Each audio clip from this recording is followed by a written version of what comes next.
Dee, you've achieved your dream of becoming the first woman to complete the double solo circumnavigation. How does it feel? Awesome. I think it's finally starting to sink in now. I've had a few weeks on terra firma and I get my head around what I've done. So let's go back to last November and the start of the race. You made a great start. How were you feeling? Well, I was as shocked as everybody else, I think, in reality. I had no idea of the start signals. I was on the wrong VHF channel. I hadn't even checked my watch because we'd missed the time check. And so it was a bit of a guess. And the guys put me in a really good position when they jumped off, which is always the scary bit. And I found myself alongside PRB, and Vincent Ryu had won the previous edition. So I thought, well, he must know what he's doing. And when he started to power on, so did I. And I crossed the line. I think I was fourth across the line, and I was with the big boys. And I was like, bring it on. And I had a big smile on my face. I bet you did. Now, you spent 3 weeks in the Sable d'Olonne with all that amazing razzmatazz. Suddenly you're alone at sea facing the Vendee. That must have been a bit daunting, wasn't it? Well, it was really hard. I mean, the first 48 hours forecast was for 50 knots plus, and we saw it. And Bay of Biscay, notorious front coming through. So it was kind of a baptism of fire to set off straight into that. And to have 6 people out of the race in the first 48 hours as well was a bit of a reality check for all of us. But as soon as I made my tack and I was heading in the right direction, I knew that it wouldn't be long till my shorts were on and give me time to settle into what I had ahead of me. So we were on straight into it, really. How did you feel on that first part of the race, heading down the Atlantic?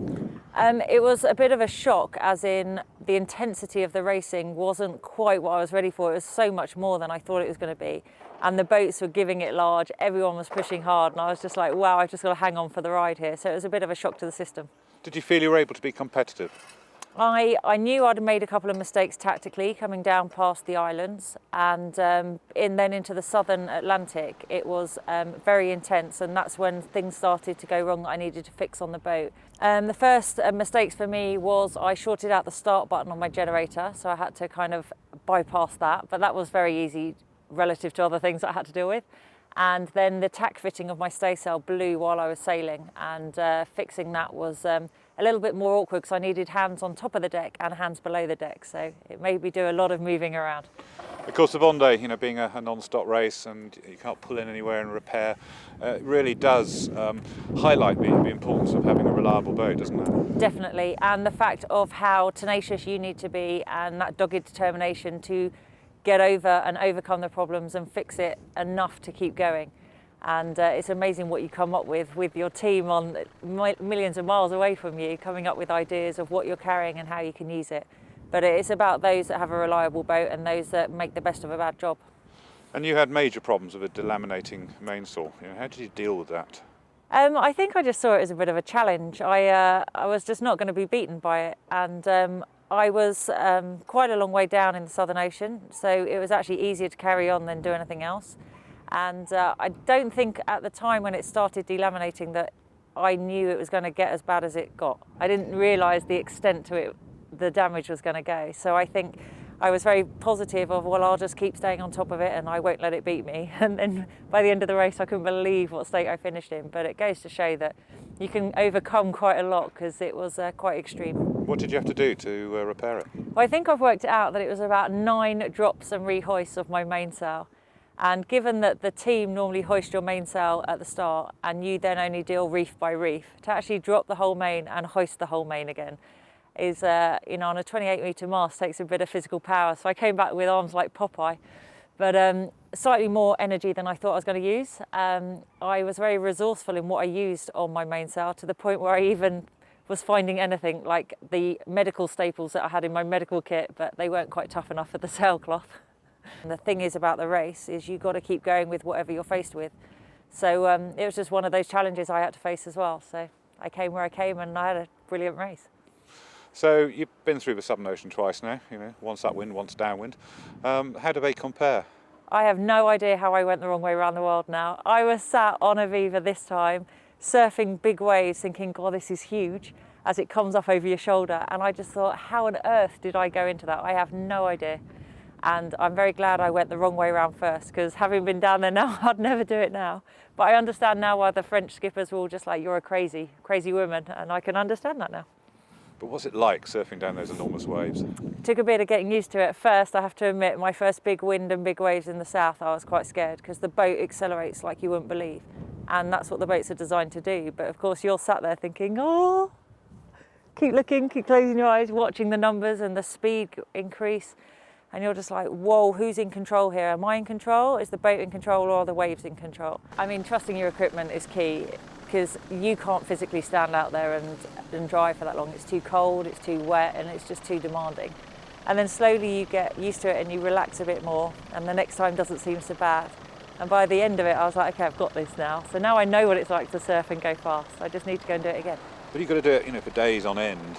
How difficult is it keeping an open 60 going near, close to top speed for that sort of length of time? Well, the boats are more than capable. It's the people that are the limiting factor, and I think that's where my experience level showed. The others can push that bit harder for that much longer, but I was like kind of overawed and a bit scared by it all. Didn't really get into a pattern of sleeping and eating at first, because you're thinking, God, this is awful. But then you realise the boat goes the same speed whether your eyes are open or closed, so maybe you can get some sleep. So I did adapt to it, and that's why I'm really keen to go back there, because now I know what it's all about, and experience counts for so much. Yeah, talking of experience, it was impressive to see Michel Desrieux start late and then come roaring through the fleet. Incredible, absolutely incredible. The guy almost had a faultless race. But then again, you hear once he finished that he had issues along the way and he just dealt with them. And so it is really a case of everybody deals with problems all the time, but it's having that confidence and that comfort in knowing the boat does go this fast and this is what it's about. What was the hardest part of the race for you?